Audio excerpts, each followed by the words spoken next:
Olá, meu nome é Pedro Lenza e eu preparei 6 pequenos vídeos de no máximo 15 minutos cada um para ajudá-los na revisão para as provas de concurso.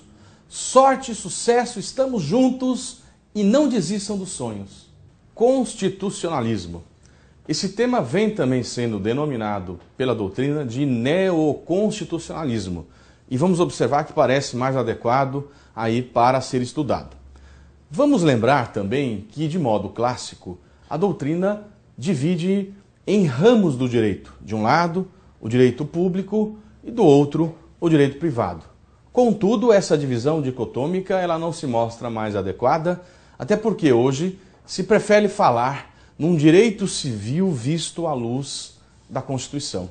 A divisão dicotômica não é adequada, até porque observa-se uma constitucionalização do direito privado. De qualquer maneira, a gente tem sim que observar que a Constituição vem servindo de validade para todo o sistema. E dentro dessa premissa, a gente passa a analisar, segundo a doutrina, aquilo que se denominou de dimensão de direitos fundamentais. Prefere-se a expressão dimensão à expressão geração de direitos fundamentais, porque a expressão dimensão, ela nos dá a ideia de que uma dimensão ela não é superada por uma dimensão anterior. O que se tem é uma evolução.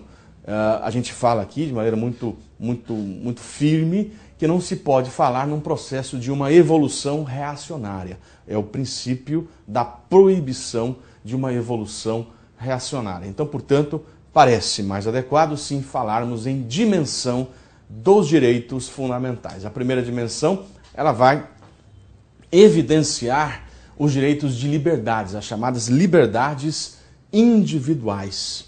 E aí o que se observa é que nesse primeiro movimento, o que se buscava era o Estado não intervencionista, um Estado absenteísta. Só que essa realidade vai gerar o abuso do detentor do poder econômico e vai fazer com que, então, o Estado passe a interferir nas relações e estabelecer direitos sociais. Eu estou diante de um novo movimento chamado de segunda dimensão, de um Estado prestacionista que evidencia os direitos sociais, os direitos culturais e econômicos.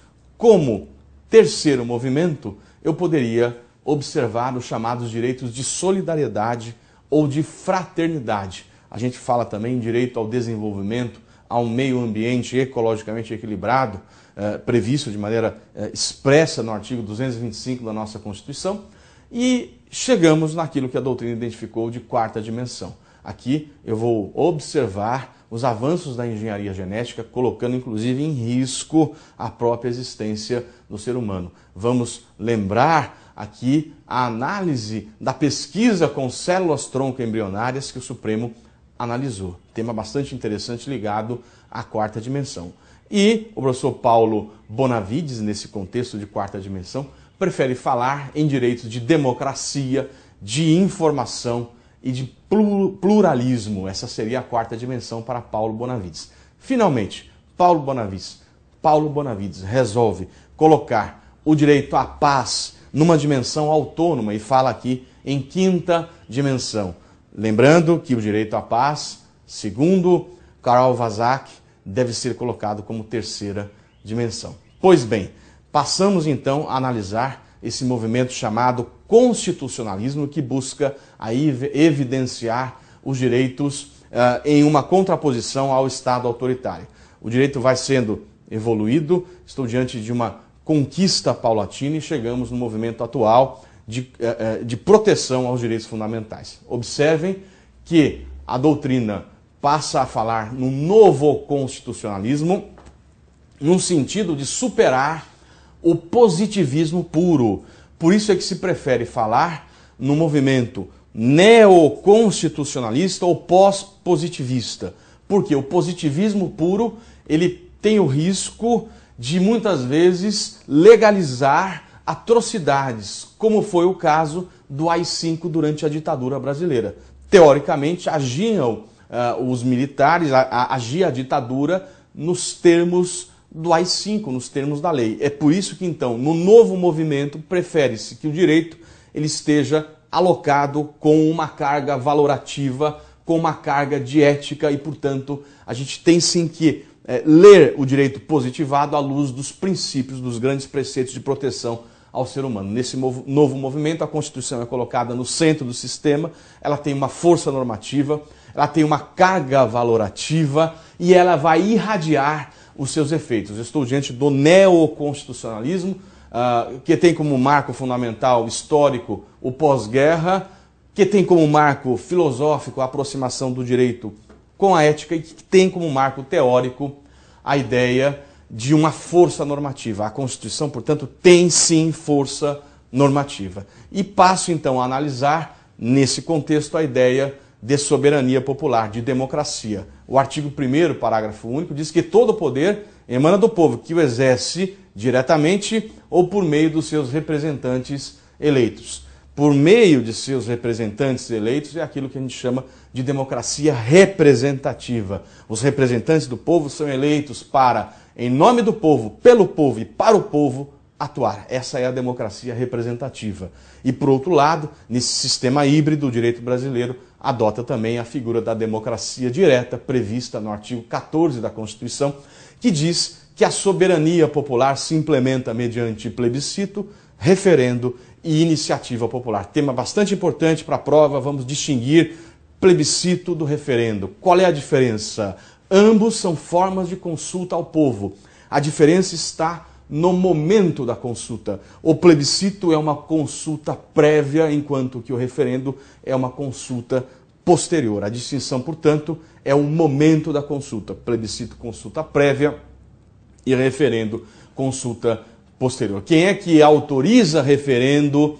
Quem é que autoriza referendo e convoca o plebiscito? Quem autoriza referendo e convoca o plebiscito é o Congresso Nacional, na forma do artigo 49, inciso 15, por meio de decreto legislativo. Muito bem. Por fim, observamos como forma de democracia direta a iniciativa popular, que seria um procedimento pelo qual o povo encaminha um projeto de lei para o Congresso Nacional. Ele deflagra o processo legislativo, isso é chamado de iniciativa popular. Resta lembrar para a prova o quórum.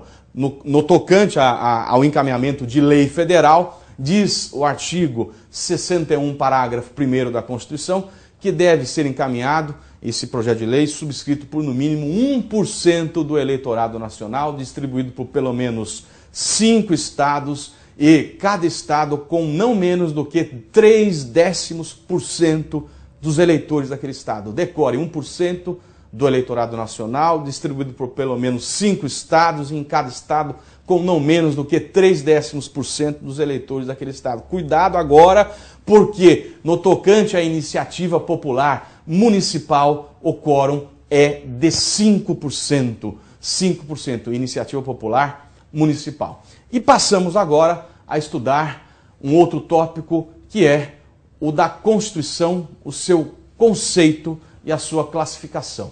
Eu vou conceituar a Constituição segundo Ferdinand Lassalle, que adota o sentido sociológico. E para Ferdinand Lassalle, a Constituição deve refletir as forças sociais. Outra forma de pergunta na prova é quem é que adota o sentido político de Constituição, que divide a Constituição e a lei constitucional. A Constituição deve refletir as normas estruturais e fundamentais. Sentido político de Carl Schmitt. Em seguida, eu vou falar do sentido jurídico, e o sentido jurídico é desenvolvido e trazido por Hans Kelsen. Kelsen fala numa norma fundamental hipotética, norma de validade para todo o sistema e norma de validade para a norma positivada, que é a Constituição. Sentido jurídico, portanto, Kelsen. E avançamos no tocante à classificação. No tocante à classificação das Constituições, elas podem ser divididas, dentre outros critérios, quanto à origem. Quanto à origem, elas podem ser outorgadas, promulgadas, cesarísticas ou pactuadas. Outorgada é aquela imposta de maneira unilateral por um agente revolucionário. Promulgada é a brasileira de 88, democrática, popular, votada. Portanto, a brasileira de 88 ela é promulgada. Quanto à forma, escrita ou costumeira, a brasileira de 88 é escrita, é instrumental. Quanto à extensão, sintética ou analítica? A brasileira de 88 é analítica, é minuciosa, é detalhista, ela é larga, ela é desenvolvida, ela é prolixa, ela é inchada, ela é detalhista. A brasileira é analítica. Quanto ao conteúdo, formal ou material? Formal me interessa a forma, material me interessa só a matéria, normas estruturais e fundamentais. Se por um lado a brasileira sempre foi dita ser formal, hoje a gente até caminha para ter um critério misto no sentido de que os tratados internacionais de direitos humanos que foram incorporados com a forma das emendas, eles têm natureza de Constituição. Então, matéria, tratados de direitos humanos, forma de emenda, tem natureza de Constituição. Caminhamos para um critério misto, portanto. Quanto ao modo de elaboração, a brasileira de 88 ela é dogmática, se funda em dogmas e não é histórica, como a gente observa na experiência da Inglaterra. Quanto à alterabilidade, a brasileira de 88 ela é rígida. E por que rígida? Porque ela tem um processo mais árduo, mais solene e mais dificultoso do que o processo de alteração das demais espécies normativas. De que maneira eu altero a Constituição? Por meio de uma proposta de emenda à Constituição. Aonde é que está a rigidez do texto de 88? No procedimento de reforma.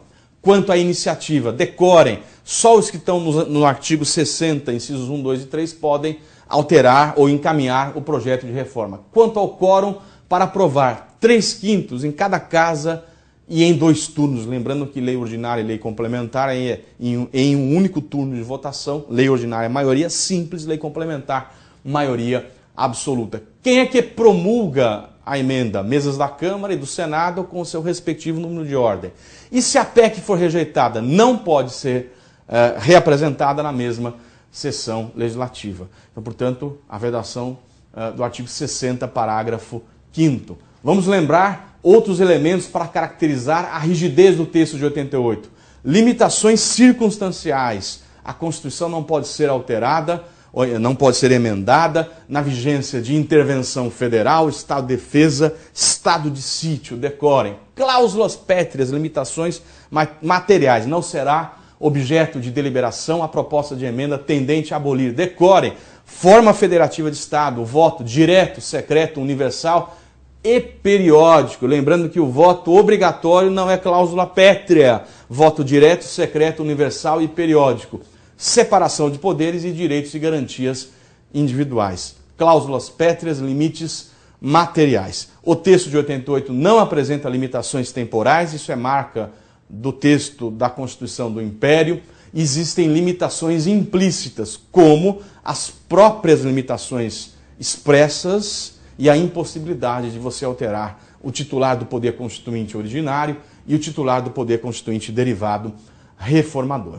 Muito bem, caminhando no critério quanto à sistemática de Pinto Ferreira, a brasileira é reduzida e não variada, ela tende a ser reduzida.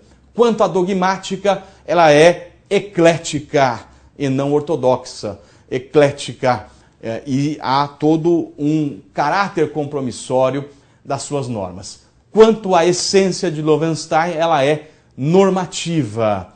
E quanto ao sistema, ela é principiológica e não preceitual. Ela se funda nos grandes princípios que o texto estabelece.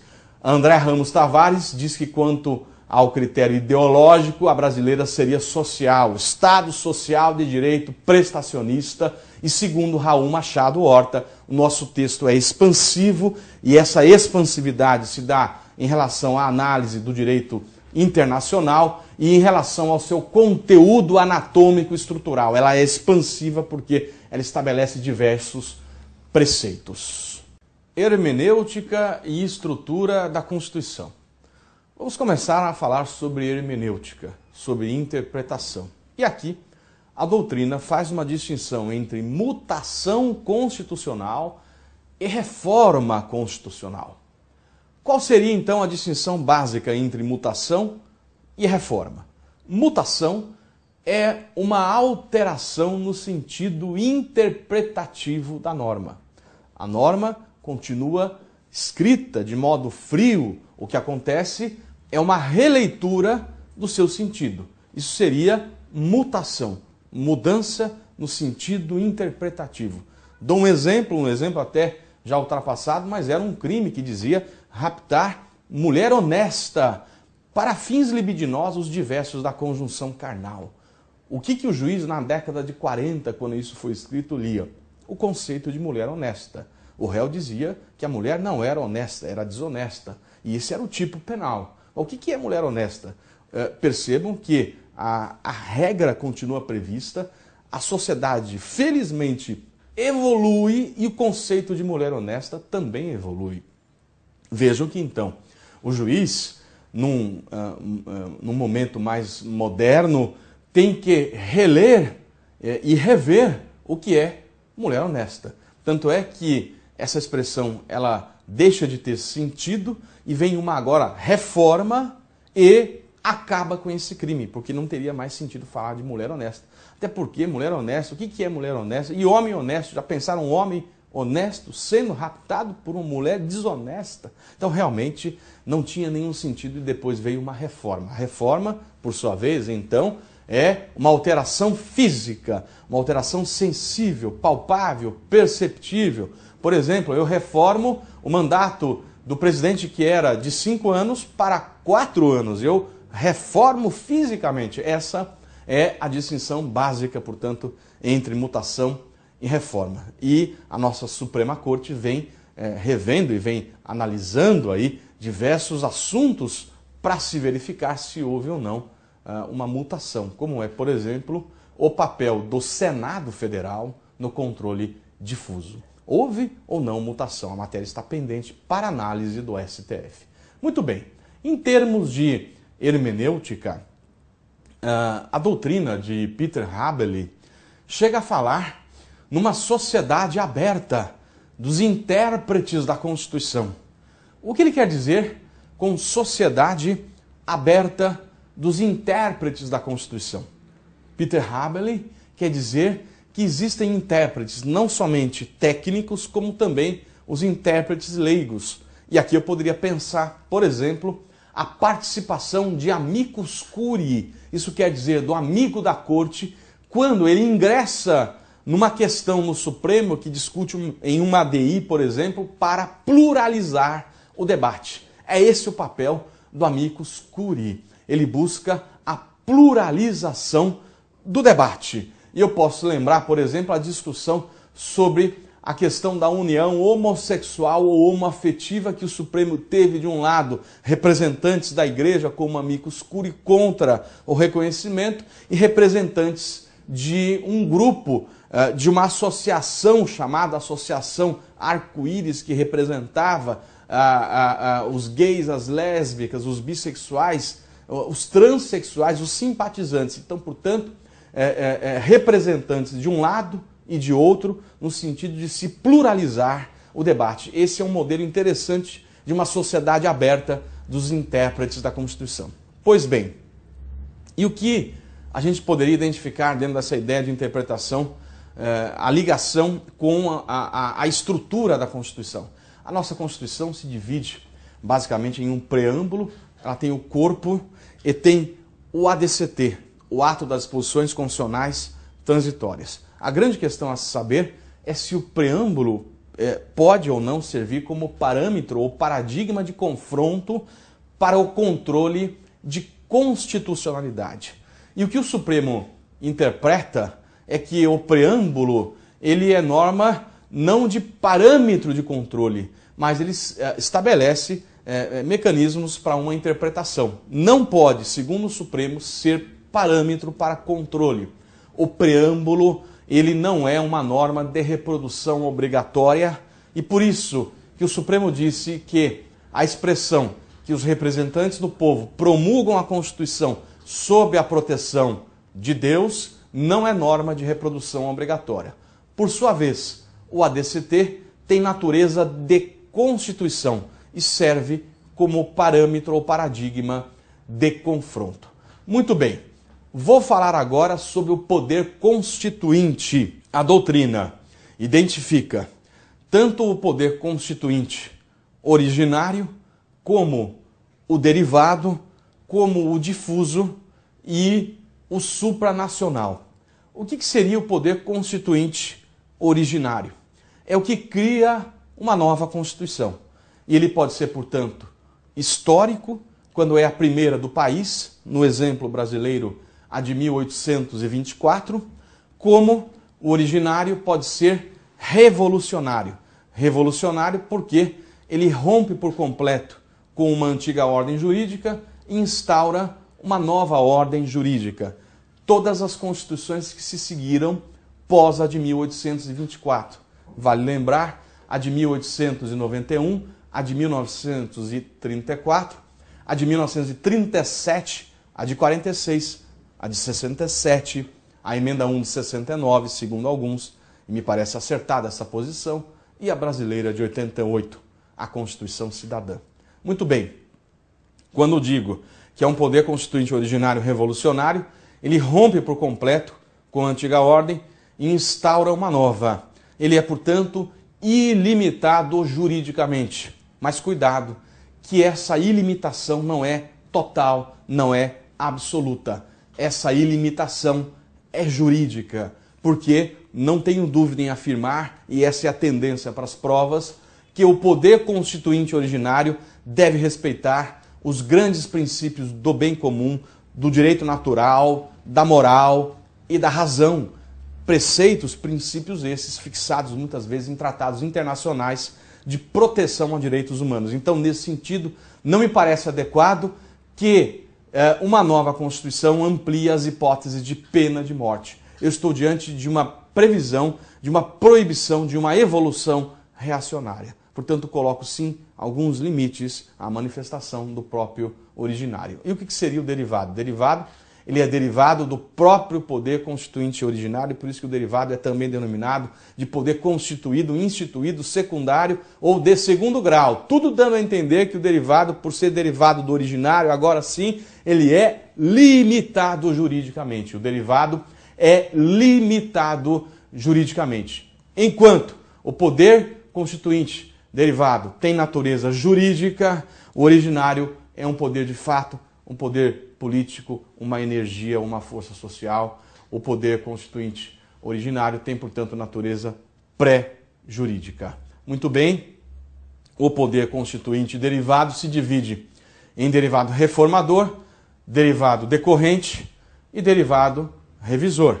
O poder constituinte derivado reformador é o poder de reformar a Constituição por meio de emendas à Constituição. Por isso que eu digo que o poder reformador ele é limitado aos limites do poder de reforma. A emenda não pode tudo, ela tem limitações formais, materiais, circunstanciais, procedimentais. Por sua vez, o poder constituinte derivado decorrente é o poder que os Estados-membros têm de elaborar as suas constituições estaduais. E, nesse sentido, a Constituição dos Estados deve respeitar os princípios e preceitos decorrentes da Constituição Federal. E, por fim, o poder constituinte derivado revisor seria e foi uma revisão que foi feita 5 anos depois da promulgação do texto. Essa revisão já se esgotou, a norma está esgotada, está exaurida, e essa revisão, poder revisor, produziu modificações que tiveram que observar as limitações materiais. Lembrando, por sua vez, que o artigo 3º do ADCT fixou uma votação mais simples dos 3/5, por maioria absoluta. Por fim, eu vou falar um pouco do poder constituinte difuso, que nada mais é do que aquela ideia que acabei de falar sobre mutação constitucional. Um processo informal de mudança da Constituição. Isso é poder constituinte difuso, a mutação que não se confunde com reforma. E, por sua vez, finalmente, o poder constituinte supranacional seria a perspectiva de uma Constituição supranacional legítima, até dentro desse movimento aí de uniões econômicas, como a União Europeia, e se discute. Ele tem como fonte de validade essa perspectiva de um poder constituinte supranacional, a cidadania universal, o pluralismo de ordenamentos, a vontade de integração e um conceito reformulado e remodelado de soberania.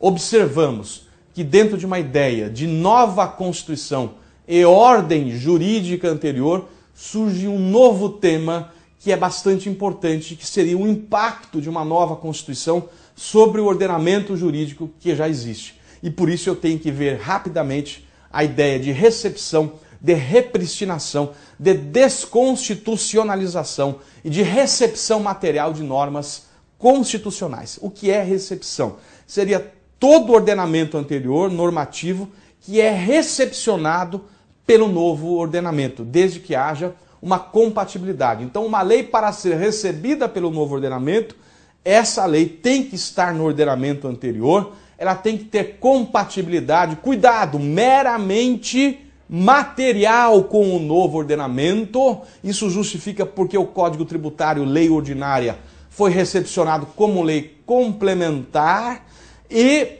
deve essa lei anterior ter compatibilidade formal e material com o ordenamento sob cuja regência ela foi editada. Tem que ter nascido perfeita para ser recepcionada. Se não for recepcionada, diz o STF, a lei será revogada por não recepção, não se falando, portanto, aqui em uma inconstitucionalidade superveniente. Repristinar, o que é? Repristinação é uma lei revogada que volta a produzir efeitos se a lei que a revogou vier a ser revogada. Isso não ocorre de modo natural no nosso ordenamento, há que se ter um pedido expresso. Desconstitucionalização seria uma lei que tem natureza de Constituição, sendo recebida com natureza infraconstitucional. Isso não é automático, tem que ter pedido expresso. E por fim, recepção material seria uma norma da Constituição anterior que é recebida com natureza de Constituição pela nova. Também não é automático, tem que ter pedido expresso, como foi o Sistema Tributário Nacional na forma do artigo 34 do ADCT. Muito bem, nós vamos agora analisar a eficácia e a aplicabilidade das normas constitucionais. Eu poderia identificar as normas de eficácia plena, eficácia contida e eficácia limitada. As normas de eficácia plena têm aplicabilidade direta, imediata e integral. São autoexecutáveis, eficácia plena. Eficácia contida ou prospectiva, ela tem eficácia plena, mas permite a sua redução. Eu poderia lembrar o artigo 5º, inciso 13, que diz que é livre o exercício de qualquer trabalho, ofício ou profissão, atendidas as qualificações que a lei estabelecer, e vem então uma lei e estabelece a necessidade de se passar no exame de ordem para ser advogado.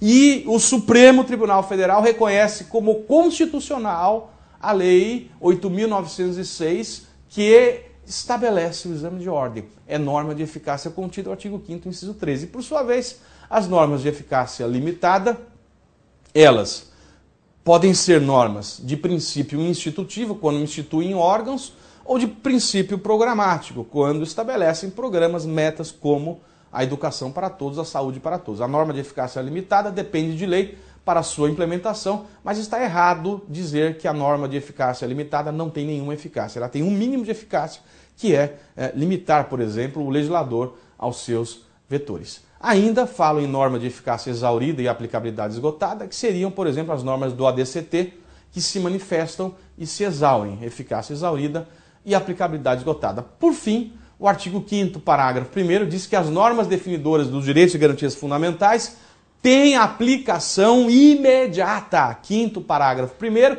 isso vai permitir uma reformulação do Supremo em relação à efetividade do mandado de injunção. Controle de constitucionalidade. Esse é um dos principais pontos e temas para o concurso. Eu diria que é a vedete dos concursos. Em termos de estatística, é o tema que mais cai. E para se falar em controle, eu tenho que lembrar que, como premissa do controle, eu tenho no nosso ordenamento a existência de uma Constituição rígida. O que quer dizer mesmo a Constituição rígida? É aquela cujo processo de alteração é um processo mais árduo, mais solene e mais dificultoso do que o processo de alteração das demais espécies normativas.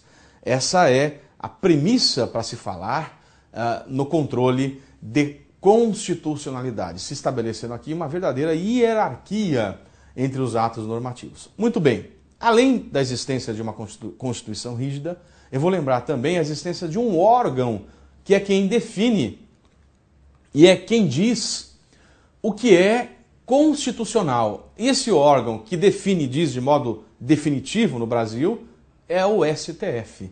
O Supremo Tribunal Federal é quem interpreta e diz, por último, qual é a força normativa da Constituição. E quando se fala numa lei inconstitucional, dois grandes modelos surgem.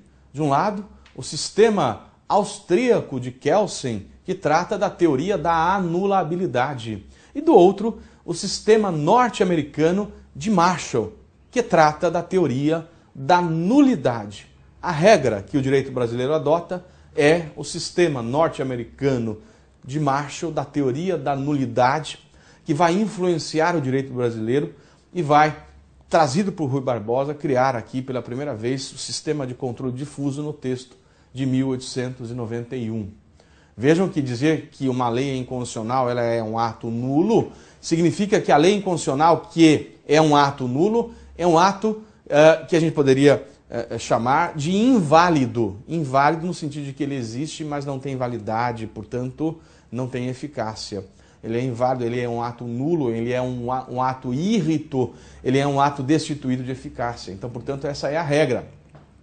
A regra de que se uma lei é inconstitucional, ela é um ato que nasceu morto, é um ato natimorto. Por isso que quando o Supremo declara a lei inconstitucional, esse provimento tem natureza retroativa. Esse provimento declaratório declara que a lei é inconstitucional desde o seu nascimento, ela nasceu morta, portanto é um ato natimorto. O efeito, regra, é o efeito retroativo ou ex tunc. Essa é a regra do princípio da nulidade do direito brasileiro, que não é absoluta, diga-se de passagem, porque o Supremo admite a modulação dos efeitos da decisão, permitindo que se dê efeito a partir de um certo momento, a partir de então, ex nunc ou pro futuro. Essa ideia de modulação, ela é admitida pelo nosso ordenamento. E eu poderia passar a analisar agora, então, as espécies de inconstitucionalidade. Quando é que uma lei é inconstitucional? Ela pode ser por ação, aí existe a lei, ou por omissão, quando falta a lei. Lembrando que a norma de eficácia limitada, ela depende de lei para sua implementação. Bom, inconstitucionalidade por ação. A doutrina identifica três tipos de vício. Vício formal, vício material e vício de decoro parlamentar. Vício formal e vício material. Qual é a diferença? O vício formal, a inconstitucionalidade formal, é no procedimento de formação do ato normativo, no processo legislativo. Por isso que ela é chamada de uma inconstitucionalidade nomodinâmica, vício formal. E o material, ele é também chamado de uma inconstitucionalidade nomoestática. Enquanto o formal é de procedimento de forma, o material é de matéria, é estático. O vício formal se divide em três: vício formal orgânico, vício formal propriamente dito e vício formal por violação a pressupostos objetivos do ato. Vício formal orgânico é um vício relacionado ao ente federativo que legisla. Por exemplo, quem é que pode legislar sobre bingos e loterias? O Supremo diz, até por meio de súmula vinculante, que essa competência é da União. Se o Estado legisla, eu tenho vício formal orgânico. Vício formal, propriamente dito, se divide em subjetivo ou objetivo.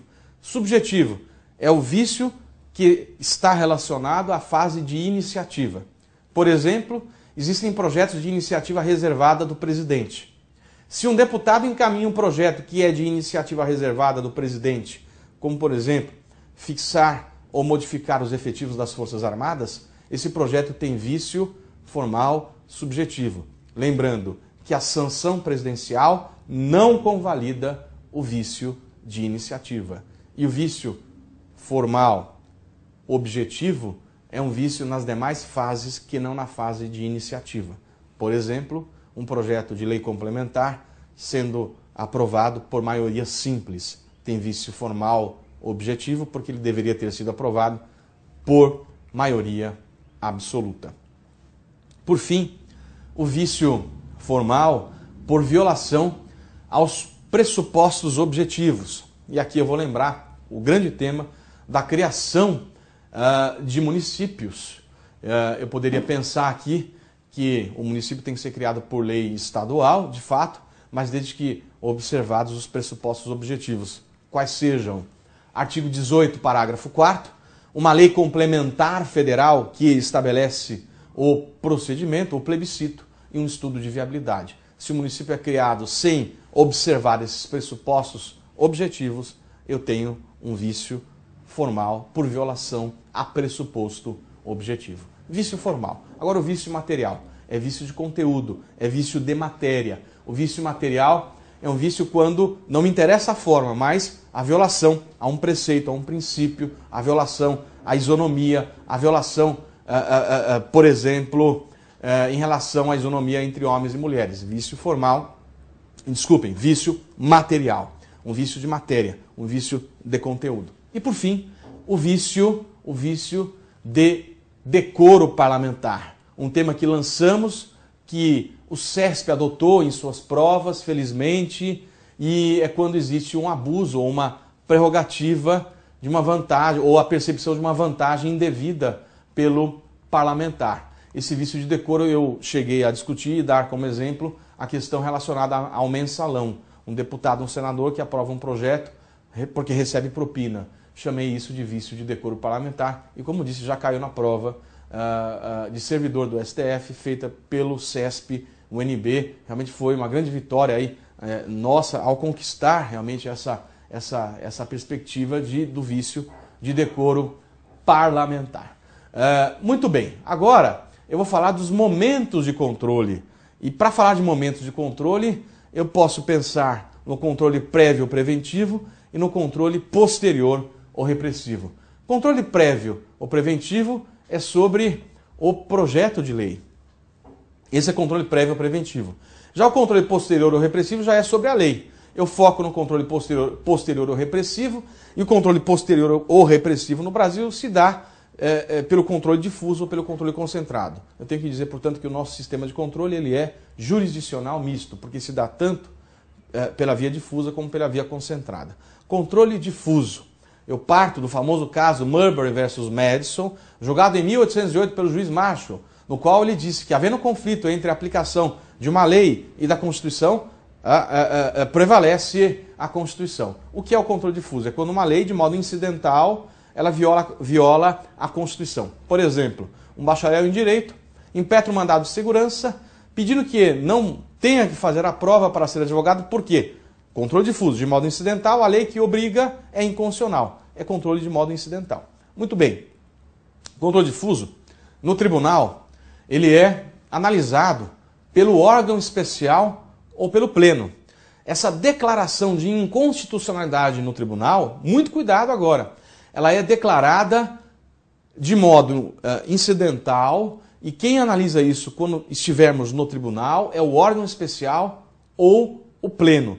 Estou diante do que a doutrina chama de cláusula de reserva de plenário, que é uma condição, essa análise da eficácia jurídica da própria declaração. É o pleno ou o órgão especial que analisa. E a súmula vinculante número 10 diz que viola a cláusula de reserva de plenário se a turma não manda para o pleno analisar a inconstitucionalidade de uma lei de modo incidental. Muito bem. Vamos observar quais são os efeitos da decisão no controle difuso. Controle difuso, os efeitos, por regra, são inter partes e ex tunc. Lembrando que o Supremo admite a modulação dos efeitos também no controle difuso, é o caso de mira estrela, que permite a decisão tenha efeito a partir de então. Como é que eu faço para dar efeito erga omnes no controle difuso? Eu teria, teoricamente, que aguardar uma manifestação política do Senado Federal, que por meio de resolução, de modo discricionário, suspende ou não a execução de uma lei declarada inconstitucional por decisão definitiva do STF. Artigo 52, inciso 10. Controle difuso, papel do Senado ser por resolução de modo discricionário.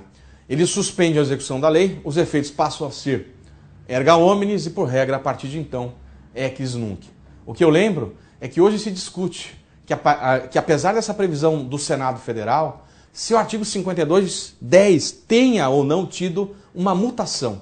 E a doutrina fala hoje numa eventual abstrativização do controle difuso e sustentam que não haveria necessidade do Senado. O tema está ainda em aberto, o Supremo não decidiu, isso está 2-2 no julgamento da reclamação 4335 do Acre. Muito bem, e agora eu vou falar um pouco do controle concentrado. O controle concentrado, por sua vez, a declaração é o pedido principal por meio da ADI genérica, e aí o que se pede, os legitimados, que se declare que a lei é inconstitucional. Então, ao invés de ser a análise incidental ou incidenter tantum, a análise é principal ou principaliter. O objeto é declarar uma lei inconstitucional e se dá por meio de várias ações, como a ADI genérica, a arguição de descumprimento de preceito fundamental ADPF, a ADO, controle de omissão, e a ADC, a ação declaratória de constitucionalidade. Quem é que tem legitimidade para propor ADI? O rol do 103. E, por favor, decorem para a prova, porque isso cai muito. Então, os que estão no 103 podem propor ADI, podem propor a ADPF, podem ajuizar a ADC. Portanto, e também a ADO. Decorem o 103 que serve para todas essas ações. Quem é que tem competência para julgar a ADI? Se é lei ou ato normativo federal ou estadual que viola a CF, competência originária do Supremo. Se é lei ou ato normativo estadual ou municipal que viola a CE, TJ. Lembrando, excepcionalmente, o cabimento de recurso extraordinário quando for norma de reprodução obrigatória. Artigo 102 da Constituição e 125, parágrafo 2º. Procedimento. Proposta ação. Há toda uma manifestação de quem é requerido nessa ação. Permite-se a participação de amicus curiae para pluralizar o debate. É um fator de legitimação e pluralização das decisões e vai para julgamento. Como regra, os efeitos são erga omnes e ex tunc. Lembrando que, no controle concentrado, o Supremo admite a modulação dos efeitos da decisão. Nos termos do artigo 27 da Lei 9868 de 99, tendo em vista razões de segurança jurídica ou de um excepcional interesse social. Vejam que a regra é, para declarar inconstitucional, devem estar presentes pelo menos 8 e declara inconstitucional a maioria absoluta, 6. Por outro lado, para modular os efeitos, eu preciso de 2/3, isso quer dizer, no mínimo, 8. Vejam que, em razão do efeito vinculante, havendo descumprimento, cabe reclamação. E se admite também medida cautelar em ADI, lembrando que a regra da cautelar é o efeito ex nunc, podendo ser dado o efeito ex tunc.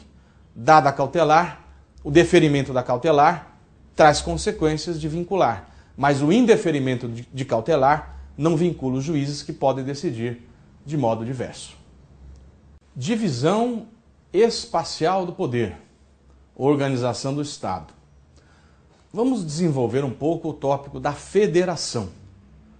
E vamos observar que, enquanto forma de governo, o Brasil adota a república e não a monarquia. Estou diante de uma república federativa do Brasil. Observem também que o nosso sistema de governo é o presidencialismo e não o parlamentarismo. E, por fim, a forma de Estado é a federação e não o Estado unitário. Vamos lembrar que, por meio de plebiscito, o povo manteve a república e manteve o presidencialismo. A república não é cláusula pétrea, mas, em razão da manifestação popular, não é possível, por meio de emenda, que se institua a monarquia, porque o povo disse que quer a república, assim como não se parece ser possível, por emenda, que se institua o parlamentarismo, porque o povo, por meio de plebiscito, estabeleceu o presidencialismo. Muito bem. Quais seriam as características da Federação Brasileira? Enquanto característica, eu posso identificar uma descentralização política.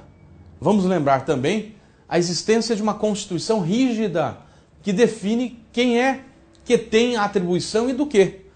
Em razão dessa rigidez, eu sei qual é a competência da União, dos estados, do DF e dos municípios.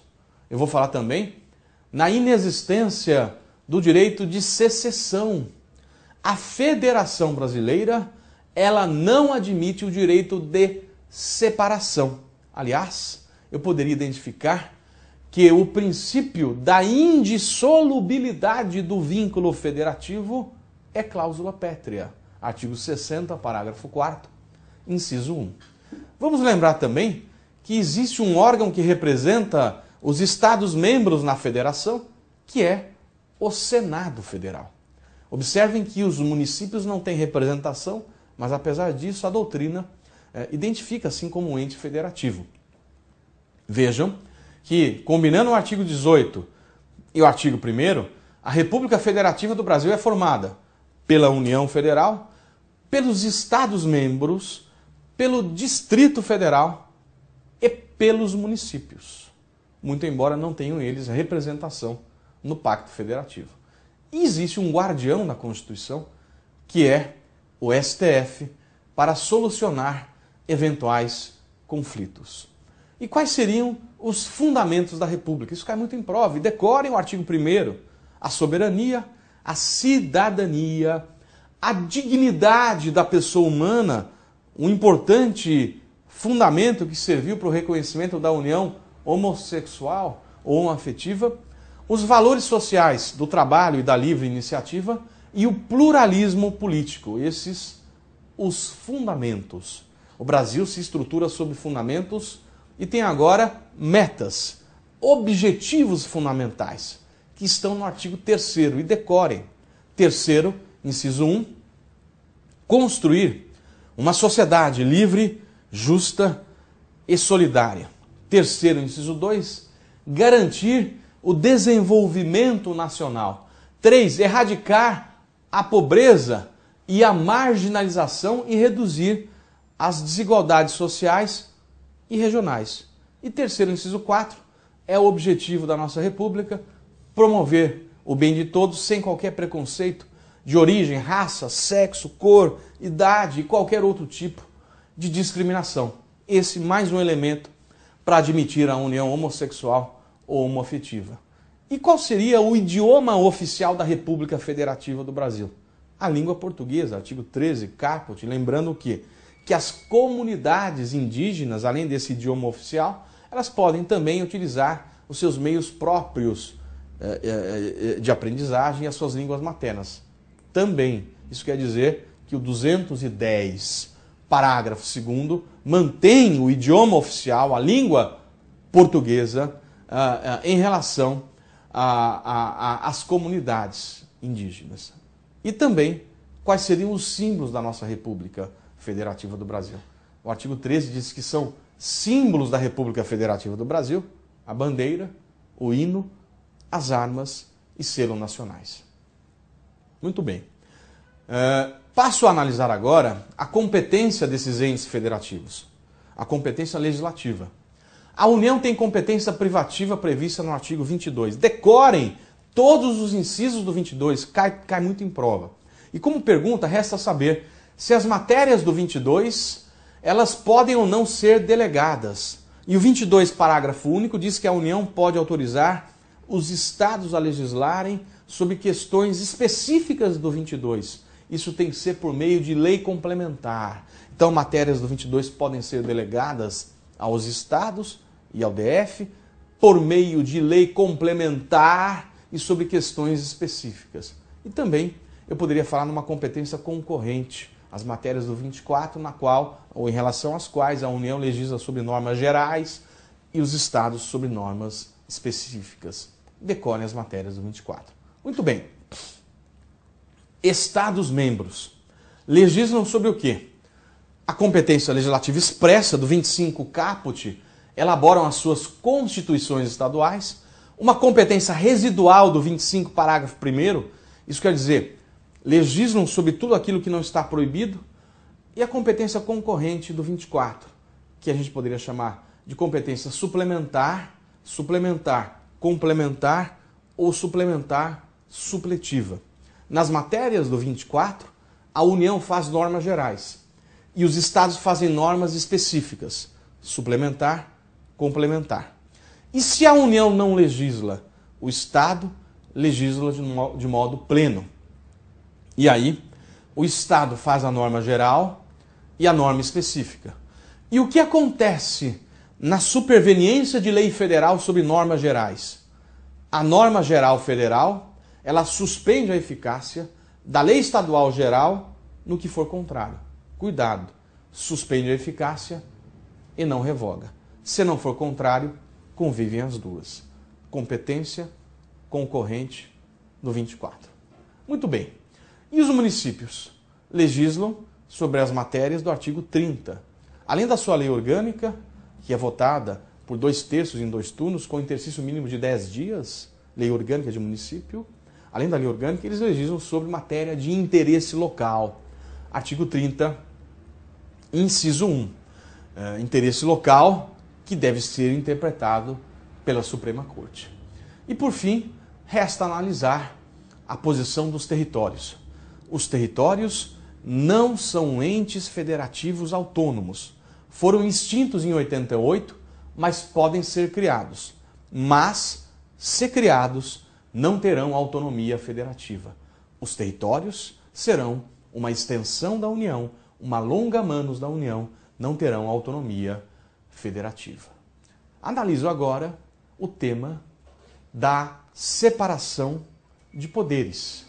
E eu vou analisar de modo amplo e dizer que a expressão poderes não é tão adequada, porque, na verdade, são órgãos que exercem funções. O poder é uno, é indivisível. Eu teria um órgão normativo, o legislativo, o executivo e o judiciário. Passo a tratar, então, do poder, entre aspas, legislativo. E para falar do legislativo, nós vamos observar que o único que é bicameral é o Congresso Nacional. Os demais são unicamerais. Unicameralismo no âmbito estadual, municipal e distrital. E onde é que está o bicameralismo federativo do Congresso Nacional? Está justamente na existência de 2 casas, Câmara e Senado. Na Câmara, os representantes do povo. No Senado, os representantes dos estados e do Distrito Federal. O sistema de eleição para os senadores é o sistema majoritário. E o sistema de eleição para os deputados é o sistema proporcional. Proporcional à população, nenhum estado podendo ter menos do que 8, nem mais do que 70 deputados. Os senadores são em número fixo de 3 por estado, então, portanto, são 81 senadores. O mandato dos senadores é de 8 anos, ou seja, 2 legislaturas, enquanto que o mandato dos deputados é de 4 anos, ou seja, 1 legislatura. E, por fim, vamos observar que a idade mínima para ser senador é 35 anos e a idade mínima para ser deputado é 21 anos. Muito bem, o grande ponto que se destaca no Legislativo é a CPI, Comissão Parlamentar de Inquérito, que cai muito em prova. O que eu quero chamar a atenção é que a CPI pode ser criada em conjunto ou separadamente por requerimento de 1/3 da Câmara ou do Senado. O objeto da CPI é apurar um fato certo e determinado, por prazo certo. E a CPI tem poder de investigação próprio das autoridades judiciais. CPI não pune, CPI investiga e apresenta suas conclusões de modo motivado para a administração, para o Ministério Público, e aí sim eles vão promover as eventuais responsabilizações. E até para casa, que pode promover uma responsabilização política. Por falar em deputados e senadores, os parlamentares têm imunidade material e formal. Material porque, invioláveis por suas opiniões, palavras e votos. E formal, para a prisão e para o processo. o parlamentar só pode ser preso em flagrante de crime inafiançável. E para ser processado, o parlamentar é processado. E nesses crimes que praticam, a casa pode brecar o andamento da ação penal por maioria absoluta. E parlamentar também tem prerrogativa de foro. E quando a gente fala em prerrogativa de foro, significa que os parlamentares eles são julgados pelo STF. Parlamentares federais, deputados e senadores são julgados pelo STF. Prerrogativa de foro, que termina essa prerrogativa quando acaba o mandato. Salvo, disse o Supremo, e cuidado agora, quando houver fraude processual. Por exemplo, um deputado renuncia às vésperas de um julgamento para não ser punido pelo STF. E por fim, o Tribunal de Contas. O Tribunal de Contas ele está previsto no artigo 70. O artigo 70 diz que além do controle interno de cada poder, existe um controle externo feito pelo Congresso Nacional. Por exemplo, quem é que controla as contas do Executivo? É o Congresso Nacional, com o auxílio técnico do Tribunal de Contas. Poder Executivo. Nós vamos lembrar que, nos termos do artigo 2º do ADCT, o Brasil adota como sistema de governo o presidencialismo. E podemos afirmar com tranquilidade que não é possível instituirmos o parlamentarismo por meio de emenda. Por quê? Porque o povo, mediante plebiscito, manteve o presidencialismo. Essa eventual proposta de emenda, e se aprovada a emenda, seria flagrantemente inconstitucional por violar a soberania popular. Então, portanto, somente se houver uma nova manifestação popular é possível a instituição do parlamentarismo por emenda. Estou dizendo por emenda, não estou dizendo pela manifestação de um novo poder constituinte originário, quando a situação então seria diferente. Em termos de presidencialismo, eu tenho que afirmar que as funções de chefe de Estado e de chefe de governo estão nas mãos de uma única pessoa, que é o presidente da República. Por sua vez, no parlamentarismo, a função de chefe de Estado está nas mãos do presidente ou do monarca, enquanto que a função de chefe de governo está nas mãos do primeiro-ministro, que governa e administra junto com o parlamento. Muito bem, o executivo brasileiro, portanto, segundo Maurício do Verger, é um executivo monocrático e não dual ou dualista. Por que monocrático? Porque as funções de chefe de Estado e de governo estão nas mãos de uma única pessoa. O nosso executivo, ele é exercido no âmbito federal pelo presidente da República, cujas atribuições estão ali no artigo 84, e vale a pena dar uma lida nos incisos do 84 para saber o que é que o presidente pode fazer. Lembrando que ali eu tenho tanto função de chefe de Estado como de chefe de governo. As atribuições, elas podem ser delegadas, segundo o parágrafo único do 84, sim, elas não são indelegáveis. E também o rol do 84 não é um rol fechado, porque existe uma cláusula de encerramento no último inciso que permite que ele exerça outras atribuições que não aquelas apenas do 84. Bom, resta observar que o presidente da República, ele é eleito junto com o vice-presidente da República. E que, portanto, o vice-presidente é o substituto natural do presidente da República. É o substituto natural. O artigo 79 da Constituição diz que substituirá o presidente no caso de impedimento e suceder-lhe-á no caso de vaga o vice. Observem que substituirá no caso de impedimento significa que eu estou diante de uma substituição temporária. E suceder-lhe-á no caso de vaga, porque no caso eu estou diante de uma sucessão final, definitiva. Exemplo de substituição temporária: doença, férias. Exemplo de sucessão no caso de vaga definitiva. Cassação, impeachment, renúncia, morte. Muito bem. E se o presidente e o vice não podem assumir? Estão em viagem, por exemplo.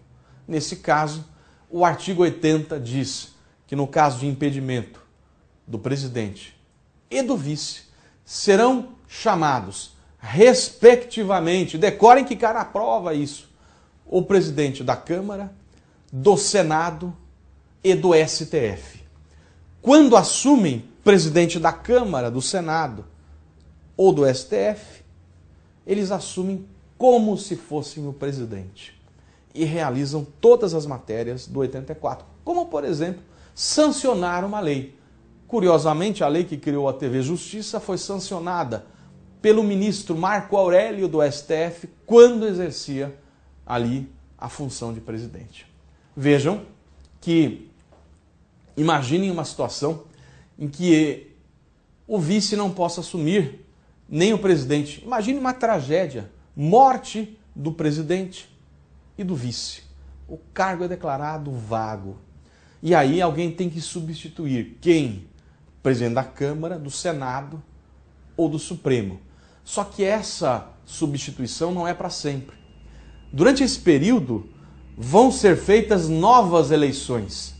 E se essa vaga ela se der nos 2 primeiros anos do mandato do presidente e o vice também não puder assumir, serão feitas novas eleições essas diretas. Por sua vez, cuidado, isso é muito importante, se a vaga se der nos 2 últimos anos do mandato, a eleição será indireta, na forma da lei, eleição indireta na forma da lei. E esses que vão ser eleitos, eles vão cumprir o período que faltava. Eu estou diante do chamado mandato tampão. Mandato tampão. O presidente pode ser responsabilizado por crime comum e por crime de responsabilidade.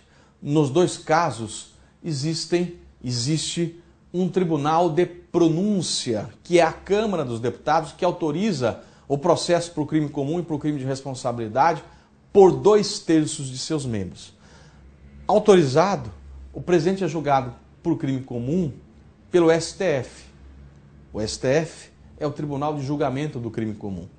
E autorizado por 2/3 da Câmara, o presidente será julgado por crime de responsabilidade, impeachment, pelo Senado Federal.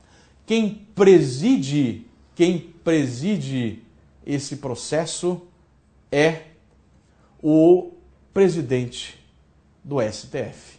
Quem preside esse processo é o presidente do STF. Quem julga o presidente por crime de responsabilidade é o Senado Federal, e nesse caso, por 2/3 dos senadores. A pena a ser imposta será a pena de perda do cargo e a inabilitação por 8 anos. Crime de responsabilidade. Vou falar um pouco agora do judiciário, poder judiciário. Os órgãos do poder judiciário estão ali previstos no artigo 92 e vale uma leitura do 92 para saber quais são os órgãos.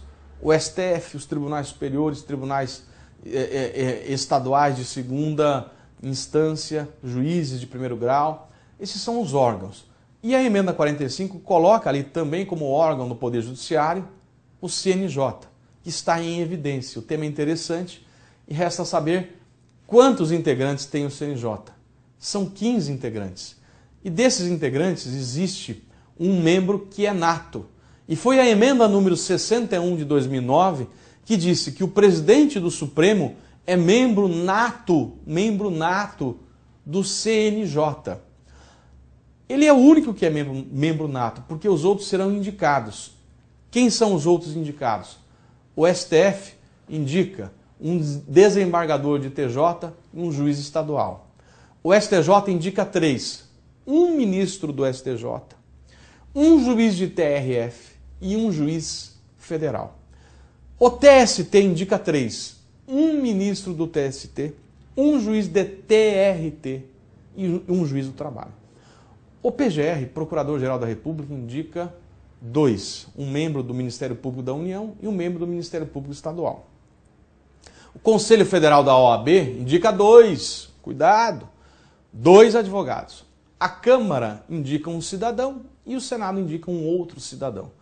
Esses indicados, menos o presidente do STF, cuidado, menos o presidente do STF, que é nato, esses indicados serão sabatinados pelo Senado e, se aprovados por maioria absoluta, serão indicados pelo presidente da República. Muito cuidado. Quais são as atribuições do CNJ? O controle da atividade administrativa e financeira do Poder Judiciário. Controle da atividade administrativa e financeira. Controle ético disciplinar dos seus membros.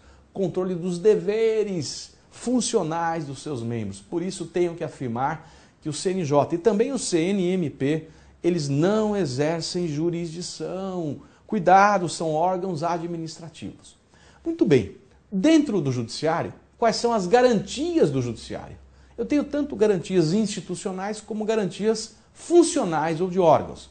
Como garantias institucionais, eu vou lembrar a autonomia orgânico-administrativa nos termos do 96 e também a autonomia financeira nos termos do 99.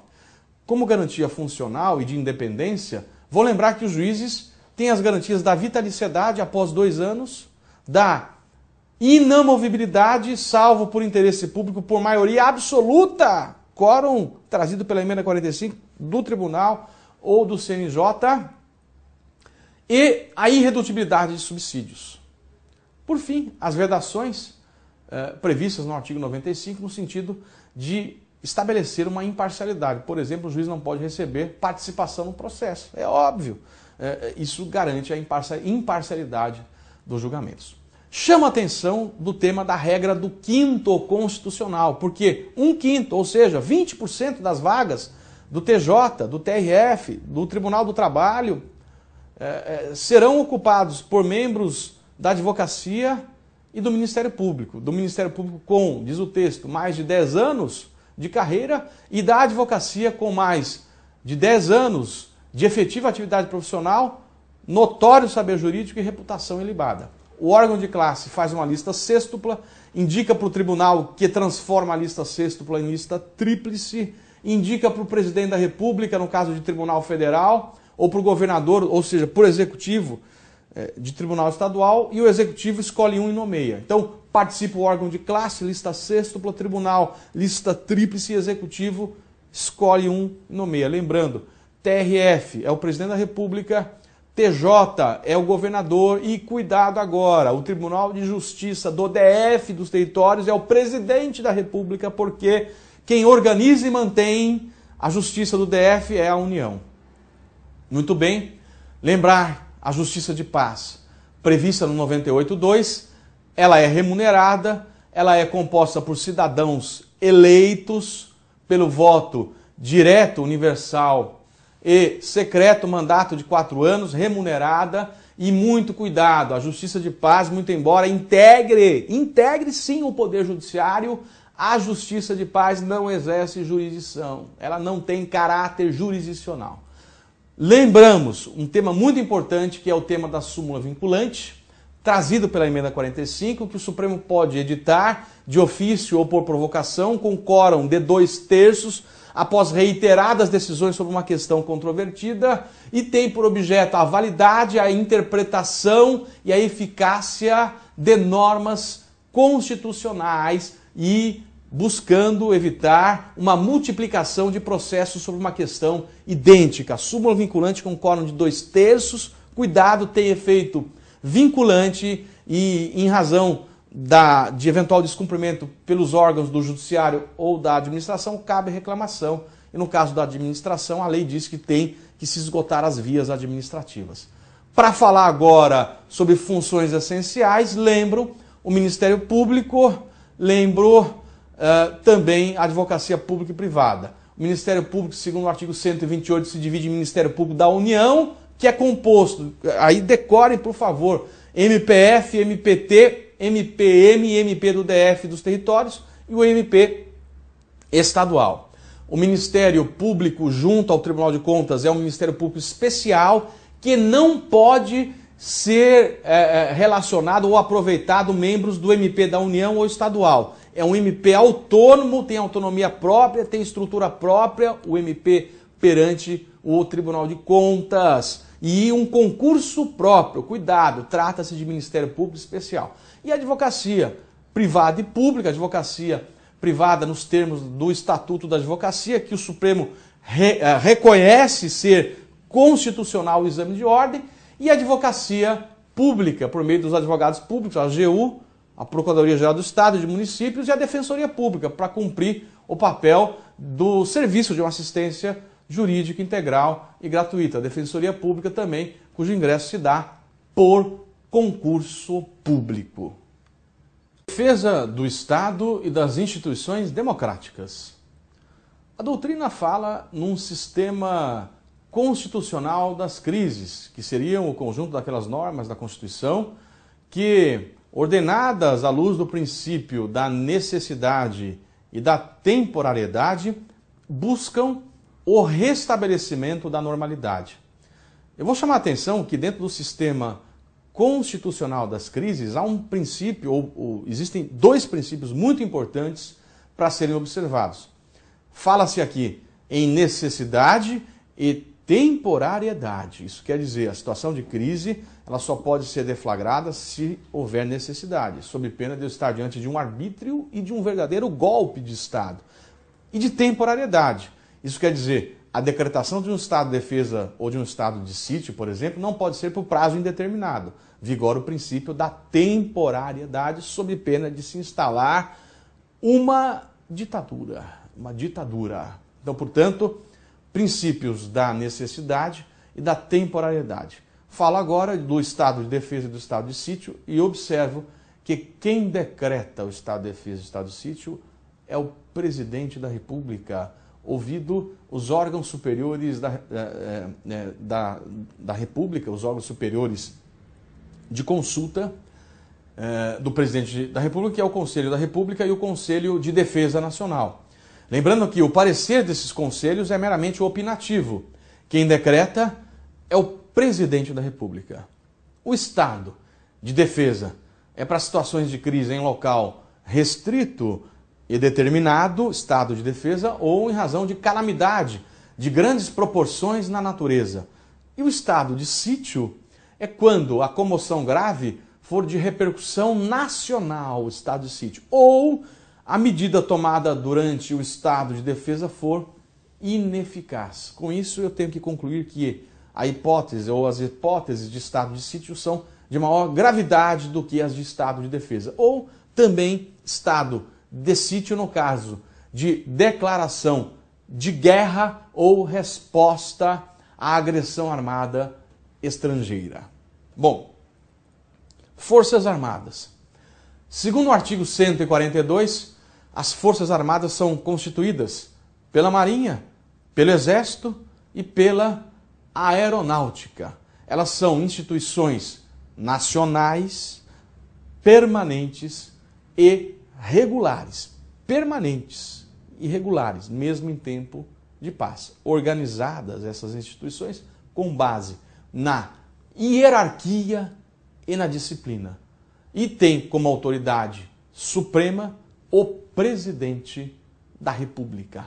O presidente da República. Destinam as Forças Armadas para a defesa da pátria, a garantia dos poderes constitucionais e, por iniciativa de qualquer destes, da lei e da ordem. Não é papel normal e natural das Forças Armadas cuidar, portanto, de segurança pública. O papel é da polícia. Então, portanto, observem esse detalhe. Vamos lembrar que, dentro dessa ideia de hierarquia e disciplina, o chefe supremo é o presidente da República e logo abaixo dele eu tenho o ministro de Estado da Defesa. Ministro de Estado da Defesa, que tem que ser brasileiro nato. Abaixo do ministro de Estado da Defesa, o comandante da Marinha, do Exército e da Aeronáutica. Segurança Pública. Eu vou falar em polícia de segurança e vou pensar numa polícia administrativa e numa polícia judiciária. Polícia administrativa é polícia preventiva e polícia judiciária é para a investigação do crime que já aconteceu. No âmbito federal, a polícia administrativa preventiva é a Polícia Federal, que busca evitar o crime, por exemplo, nos aeroportos. É também a Polícia Rodoviária Federal e a Polícia Ferroviária Federal. Por sua vez, no âmbito estadual, a Polícia Preventiva é o Corpo de Bombeiros e a PM, a Polícia Militar. Ocorreu o crime, aí deixa de ser Polícia Preventiva e passa para uma Polícia de Investigação. A Polícia Judiciária ou de Investigação se observa tanto no âmbito federal como no âmbito estadual. No âmbito federal, a Polícia Judiciária de Investigação é exercida pela Polícia Federal sob o comando do delegado de Polícia Federal, um bacharel em Direito que presta concurso. E por sua vez, no âmbito estadual, a Polícia Judiciária Estadual, ela é a Polícia Civil. Enquanto que a PM busca evitar o crime, a Polícia Civil investiga o crime que eventualmente aconteceu. Também a Polícia Civil comandada por um delegado de polícia, no caso estadual. Falo agora dos direitos e garantias fundamentais. E como característica dos direitos e garantias fundamentais, eu vou lembrar a historicidade. Significa que os direitos e garantias fundamentais não são de uma atualidade, decorre de uma evolução, de um movimento chamado constitucionalismo, em que se evidenciam esses direitos fundamentais. Vou falar também como característica a universalidade. Não importa a origem, a raça, a cor, a idade, o sexo, eu tenho que sim identificar que são direitos universais. Vou falar da limitabilidade. Nenhum direito fundamental é absoluto. Eu falo em máxima observância e mínima restrição. Limitabilidade. Vou falar em concorrência. Os direitos fundamentais concorrem. Direito à informação de um lado e direito de opinião. Eu dou uma informação e digo, isso é uma vergonha. Eu estou combinando os direitos fundamentais. Vou falar também em irrenunciabilidade. Eles não podem ser renunciados. Eles podem ser temporariamente não exercidos, mas falo em irrenunciabilidade e inalienabilidade e também imprescritibilidade dos direitos fundamentais. A doutrina identifica tanto uma eficácia horizontal, privada ou externa de um lado, como uma eficácia vertical do outro. Eficácia vertical seria a relação que deve existir entre o Estado e o particular no tocante à aplicação dos direitos fundamentais. Eficácia vertical. Por outro lado, a eficácia horizontal, a eficácia privada ou externa seria a análise se os direitos fundamentais se aplicam também na relação ou nas relações entre particulares. E a resposta é sim. Segundo o Supremo, os direitos fundamentais devem sim ser aplicados também nas relações entre particulares. A gente pode citar aqui o exemplo da exclusão, a exclusão de um participante, de um membro, de um grupo, sem que ele se manifeste, sem o seu contraditório e a legítima defesa. Então, portanto, sim, se adota no Brasil a teoria da eficácia horizontal, privada ou externa dos direitos fundamentais. E nesse contexto, a leitura dos direitos em si, dos incisos do artigo 5º se mostra muito importante, porque nos concursos vem caindo muito letra de lei. Então, vale uma leitura dos incisos do artigo 5º. No tocante aos remédios, vou lembrar que o primeiro que surge é o habeas corpus, tanto é que se desenvolve no Brasil uma teoria brasileira do habeas corpus, porque não havia mandado de segurança, até vir a ser limitado o habeas corpus à liberdade de locomoção. O mandado de segurança surge no texto de 34 e se fala em direito líquido e certo agora em 88, não amparado por habeas corpus ou habeas data. O mandado de segurança coletivo é novidade de 88, o que marca a mudança dos legitimados, partido político, com representação no Congresso Nacional, a organização sindical, entidade de classe ou associação legalmente constituída há pelo menos um ano, em nome dos seus membros ou associados. Essa é a novidade desse processo coletivo no texto de 88. Também em 88 é novidade do surgimento do controle das omissões por meio do mandado de omissão, mandado de injunção, desculpem, mandado de injunção, em razão de omissão.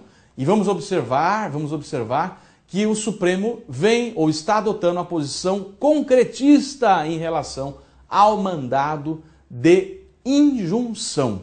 Muito bem. O habeas data é também novidade de 88. Então eu posso dizer que em 88 surgiram 3 remédios: mandado de segurança coletivo, mandado de injunção e habeas data. E por fim, a ação popular, que deve ser ou pode ser proposta por qualquer cidadão. A cidadania se prova por meio do título de eleitor. Muito bem. No tocante aos direitos sociais, eu vou lembrar que, de acordo com o artigo 6º, são direitos sociais a educação, a saúde, a alimentação, o trabalho, a moradia, o lazer, a segurança, a previdência social, a proteção à maternidade e à infância e a assistência aos desamparados. Lembrando que a alimentação é novidade da emenda número 64. No tocante à nacionalidade, eu falo tanto em nacionalidade primária ou originária, que é aquela que se adquire com o nascimento, como a nacionalidade secundária ou adquirida ou voluntária, que é aquela que se adquire depois do nascimento. No Brasil se fala em brasileiro nato e naturalizado, e o texto não admite qualquer discriminação entre o brasileiro nato e o brasileiro naturalizado. Essa é a regra, salvo em 5 únicos casos, que são no caso de extradição, artigo 5º, inciso 51, dizendo que o brasileiro nato não pode ser extraditado, salvo o naturalizado. No caso do artigo 12, parágrafo 3º, que são os cargos privativos de brasileiro nato, então, portanto, decorem: presidente da República, vice-presidente da República, presidente da Câmara, do Senado, ministro do STF, lembrando que o ministro do STJ não tem que ser brasileiro nato, carreiras diplomáticas, oficial das Forças Armadas e o ministro de Estado da Defesa. É o único ministro que tem que ser brasileiro nato, os outros nato ou naturalizado. A distinção também é feita no caso do artigo 12, parágrafo 4º, inciso 1, que declara a perda da nacionalidade do brasileiro naturalizado por sentença judicial em virtude de uma atividade nociva ao interesse nacional, e o Conselho da República, que é formado por 6 brasileiros natos, além da propriedade de empresa jornalística, radiodifusão sonora, sons e imagens, que é de brasileiro nato ou naturalizado há mais de 10 anos. No tocante a direitos políticos, eu vou lembrar que o direito de votar significa a capacidade eleitoral ativa. E o alistamento eleitoral e o voto são obrigatórios para quem tem mais de 18 e menos de 70. É facultativo o alistamento eleitoral e o voto para quem tem entre 16 e 18 e é maior de 70. E para ser eleito deve preencher as condições de elegibilidade, lá do artigo 14, lembrando que idade mínima de 18 anos para vereador, 21 anos para deputados, 30 anos para o governador e o vice, e 35 anos para o presidente e o vice-presidente da República. No tocante aos partidos políticos, não se esqueçam que partido político é pessoa jurídica de direito privado e que se constitui nos termos da lei civil após adquirir personalidade, o seu registro junto ao TSE. E que o Supremo decidiu que aquele que muda de partido é infiel, portanto a infidelidade partidária caracteriza a perda do cargo eletivo, salvo justa causa, cuidado, salvo justa causa. E por fim, resta lembrar os fichas sujas. O Supremo reconhece como situação de inelegibilidade do ficha suja, mas determina a aplicação do artigo 16, o princípio da anualidade eleitoral. Isso quer dizer, a regra que modifica o processo eleitoral entra em vigor na data da sua publicação, mas só pode ser exigida 1 ano depois da sua vigência.